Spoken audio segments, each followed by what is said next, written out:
So, hello everyone. So for this video, I will be demonstrating my activity, which is student registration application.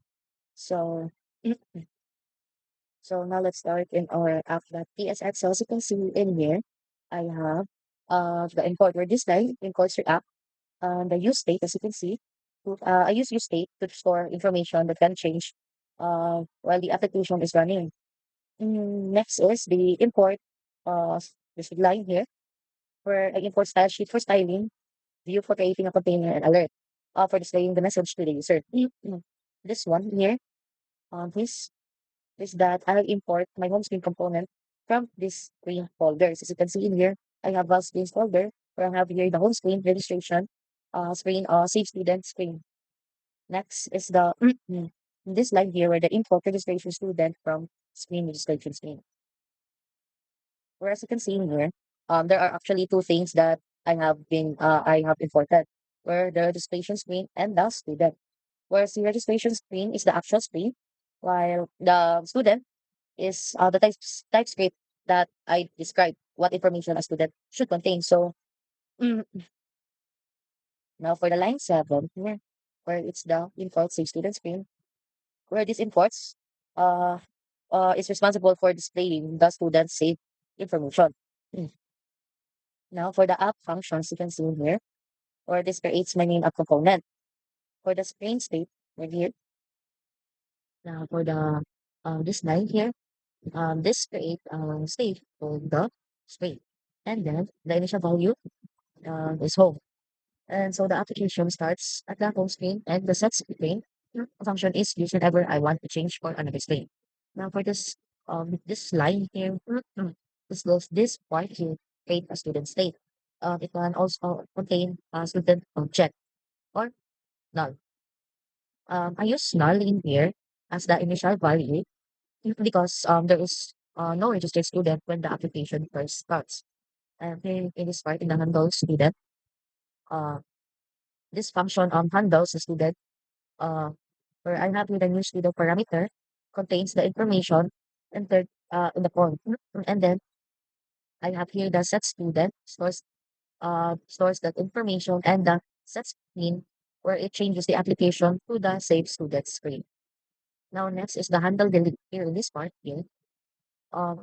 In this whole part here, where this function deletes the current student by changing the student set student state into null, then returns to the home screen, and then it displays the alert confirming that the information was deleted. And then we have here the return. And the next part here is the view styles container where it applies a container style. And then the home screen here, or this condition checks the current screen. If screen is equal to home, then the home screen component is going to be displayed. And then as you can see in here, the home screen are displayed here. Uh, mm, or here, you're sending the function to home screen to props. And then on register, set screen, where this means when register is pressed, uh, on view save, it handles the save information button. Now for this part here, the if part here, where this checks whether a student exists. If no, then it will go to alert from student information. There is no student information saved yet. So, so as you can see here, before showing the saved information, the application checks if student exists.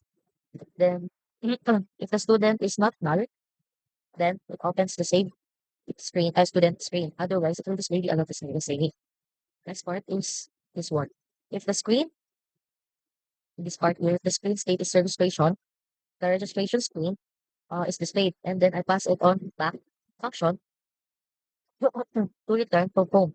And then on save, a function that connects the registration form to my save function in app.tsx. Next part is the save student screen, where this displays the save student screen.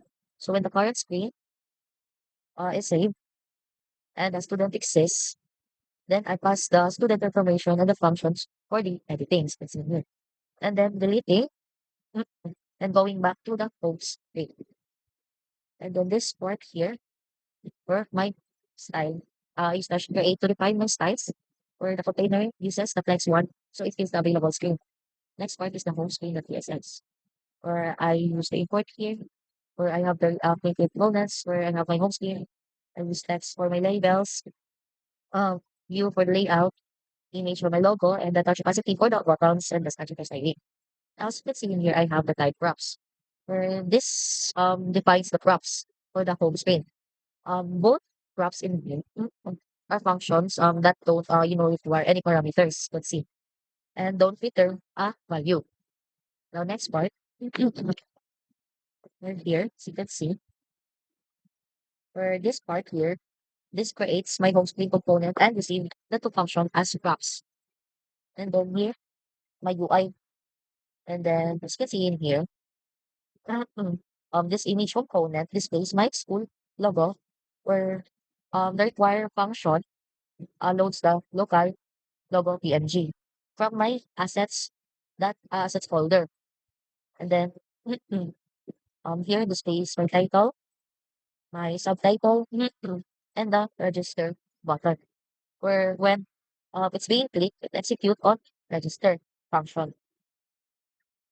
This touchable opacity here, it creates my all my buttons. When if ever it is pressed, it calls on something like if it's going to on register or on view save function, and it will go to strap up the PSX. Now for the view save information here, as you can see,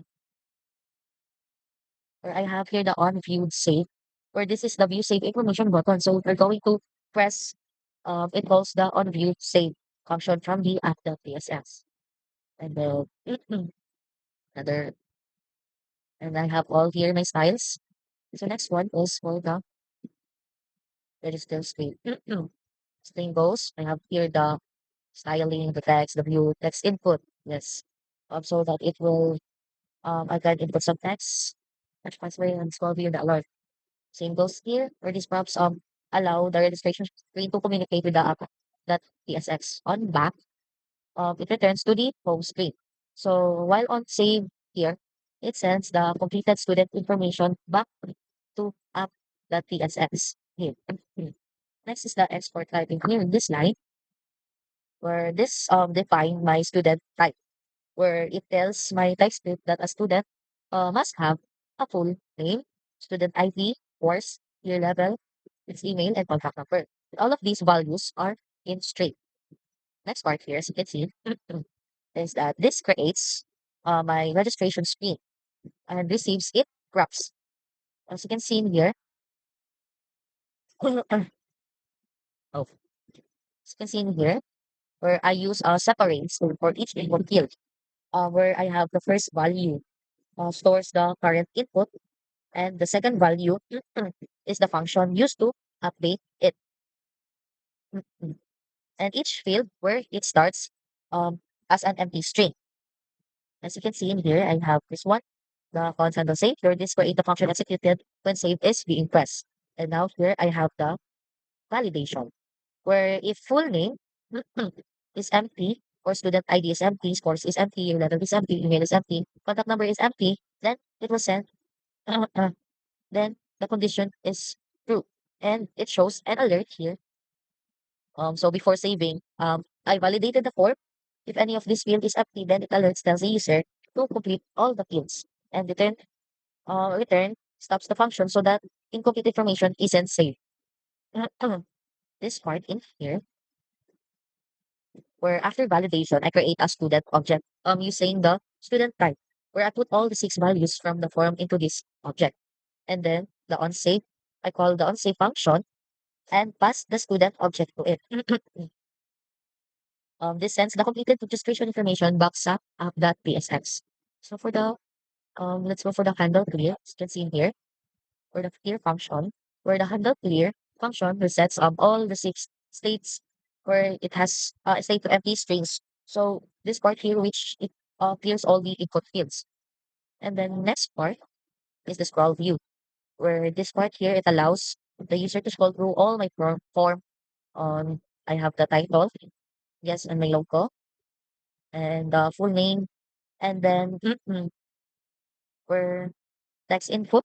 It collects the student full name um while on change text and updates the user and updates the state whenever the user types its name.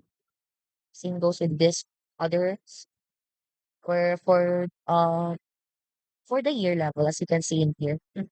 I use keyboard type numeric so that uh, the user gets a numerical number. For the email field is that I use the email address. As you can see here, as the keyboard type and disable the automatic capitalization because email addresses are, normally entered in lowercase. Next is the contact number. For the contact number, I use a phone pad so that the user gets a phone-friendly keyboard. Now for the save button, as you can see here, there's save button and the save student. When yeah, when press it will save. We save all the information that's being input will be saved. And then I have here the clear button. When press all four fields are reset. And I have here the on press on back. Also when press it uses the function pass from up that TSF to return to home. And I have here the registration styles. Now let's move to the save student screen. Where as you can see here, same goes with it. Of course, everything needed to build this screen. And then I have this import student from registration screen. So import the student type from the registration screen. So this screen knows the structure of the student information it receives. Now here the type props for this screen is to export things like the on edit, on delete, and on back. Now for the component, we're in here. For this part here, it creates the screen and receive those props. For the scroll view, allows save information to be scrolled. I have here the title, the logo, the card. For this one, it creates a container around my student information. So here, I have here the displaying the student information. So the first text, it says what the field is. And then the second displays the actual student's value. Same structure is repeated for here. Um, Next part is the edit button, where when press the edit information, the button calls the on edit function. So in app.tsx, that function changes the screen back to its registration screen. And then for the on delete, it calls the delete function from app.tsx and then returns home and then returns to home. Where I have here the on screen on black. And same goes with it. I have the style in here where I have the background color where it creates the hard spacing with the rounded corners. So yeah, that's all. Now let's move forward to the output. Output of my student registration where I have here that my logo, the title, the subtitle, and the buttons where I have here the register student and the view save information. If I'm going to click the view save information, it's going to give an alert where it says no save information. There's no student information saved yet. So let's click the OK and then the register student. So I have here the title, the logo, and all the input fields for the information that we are going to and input. And then I have here the save student button and the clear and the back to home. So let's start on registering some students. So see fun part and the course BSI year level with it shows a number. So 4. And then the email address where it shows the lower key. So let's just going to enter it and then have the contact number. As you can see here, it shows a phone pad for it to be easy to input. And then let's save the student. As you can see here, the information has been saved. So it's going if you're going to edit the information, it's going to go back to home. So back to home. So let's view the saved information I have here. So if we're going to delete the information, going to show the alert for deleted, student information has been deleted. So we're going to click again the view save information, it will show this alert.